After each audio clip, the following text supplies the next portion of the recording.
Let's remove my makeup while I tell you a story. Okay, so this is the continuation, like part two of the previous story I told you 2 days ago. Yeah, it was my friend's story. This time it's my story.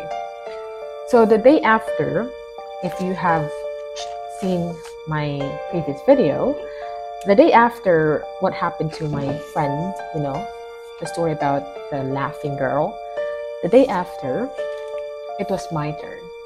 Yeah, so after shift, I was working as an online teacher. Yep, and I worked until 11 p.m., 11:30. So right after my shift, I decided to, I decided to use my phone. Typical like TikTok, browsing, surfing. And I think I fell asleep. Like I was holding the phone, and I fell asleep. So the phone fell over. What happened is that I was laying down, of course, like that, and I had sleep paralysis. Whenever I have sleep paralysis, I don't see things. Usually, it's just sleep paralysis. Just I can't move my body. I can see everything, but I cannot move. So what happened that time is I was looking at I'm inside the room, by the way, my room, and I was looking at the window. Yeah, I was hoping, okay, sleep paralysis, I've had this before. Yep, and it was nothing. I've never seen anything and never had any weird encounter. But I heard something that night.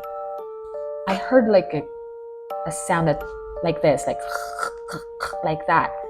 And I don't know like what that is. So I can see, the surrounding. I just couldn't move my body.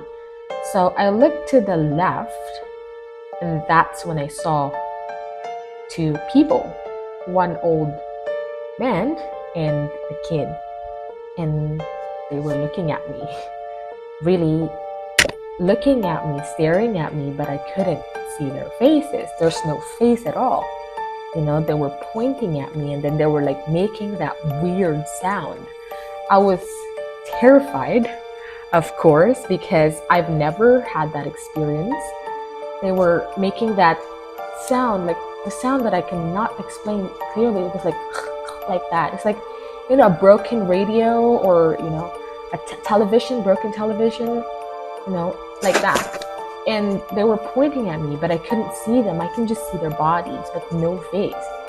Yeah, and I did not look at the foot part, And after that, I prayed really hard, but unfortunately, I cannot memorize. I was so scared. I couldn't memorize Our Father. I can memorize Our Father, but it's pretty much like I was thinking about I believe in God. Like I keep saying I believe in God, I believe in God, I believe in God, like 20 times. It was a long time, I was really, really scared and I was like about to break down, like I'm about to cry. And that wasn't the creepy part, the old man and the kid. The creepy part was the woman. The woman was, at first I didn't notice her because I was paying more attention to the two, and not the two people. Not, I don't know if it's two entity in front of me. Actually, the scariest part was the woman because she's really close to me, and she's like here, and she's like, all I remember is that when I looked to the right, that's when I saw her, and she was smiling, and she was green, and she was like laughing, like, from the one that my best friend, my friend explained or described, But of course, he didn't see her, but I saw her. I saw how she was smiling at me, creepy smile, and she was laughing like a maniac, like those thing. And then I she flew, like, really, she was like flying, and I don't know exactly if it was flying or if it was running. All I know is that there was like a curtain here on my bed to close, because it's bunk bed, so I have to close it when I need privacy. Yes, the curtain was like this, so I can tell that she's moving fast. I don't know if she's moving, if she's running or if she's flying. All I know is that she's moving fast because the curtain is swaying, and she can't stop laughing. And I just keep saying, I believe in God, I believe in God, I believe in God. I keep reciting that until finally I can move my fingers. I started moving my fingers like really fast, like that. And then I gained like strength on my legs. And then I stood up. I was crying already because the girl was really creepy and she was so scary. I stood up, went out, went to my friend's house, and bam, I just don't want to go back.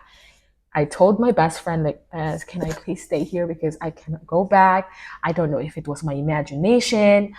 All I know is that I was so scared and I don't want to go back. And the next day, I just realized that maybe it was just an imagination, maybe it was just a nightmare. But because I had paralysis before, it's just that I never saw anything, any entities, any encounters. That was my very first time. So, of course, I got really scared. I thought this usually happens in scary movies, not real life. But when that happened to me, I got really scared and I don't wish that to happen to anyone. But the next day I decided, like, maybe it's just a nightmare. Maybe it wasn't true. So I decided to go back because, of course, I was a university student and I couldn't afford any apartment aside from that apartment. It was closest to my school and that's the cheapest one, and I don't have any. My job, actually, I have a job back then. It's just that I was saving for my tuition fee and not for the apartment. I was saving most likely to for my book, my project, my allowances, something like that. So I decided it's okay. It's just a nightmare. It's nothing serious. I was like trying to convince myself that it wasn't big, it wasn't real, and stuff like that. So I went back. So nothing happened. Nothing happened first, second, third, fourth, and a week, so a month. After, I think, 2 months, I decided to move to the other room, which is the middle room, my friend's room, because he decided to move out.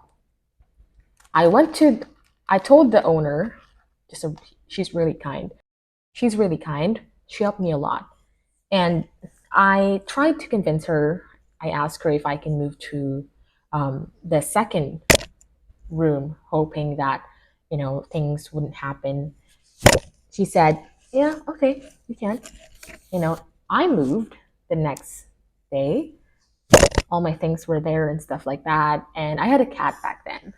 And my cat, he likes to go out at night, those typical cat behavior. He decided to go out and I was left alone. After work, typical, late at night, I decided to go to the room, lay down, and rest. I took a quick nap because I remembered that I have to study that night. There's an upcoming exam, so I was laying down like that, of course, and I fell asleep, like quick, just fell asleep, and then I had sleep paralysis again. It happened again. This time, it wasn't an old man. It wasn't the green lady. It wasn't a kid. It was another woman with white dress, long black hair. Typical. I know. It could be. I know what you think. I thought the same thing. It could be imagination and stuff like that. But this time, it wasn't a cracking sound or broken radio sound. It was a scream, and I can hear um her, like, I can just feel like the madness. She was mad and she was shouting, and I can see the black, smoke around her. I'm not so sure if that's a smoke or anything, but it was something dark. Again, I prayed. I said, please, I don't want this. I'm not really here to do anything bad, because sometimes, when you're a teacher, you have to sing, dance. Maybe I did something bad that woke them up or disturbed them. So, yeah, that's what happened. Wait for part 3.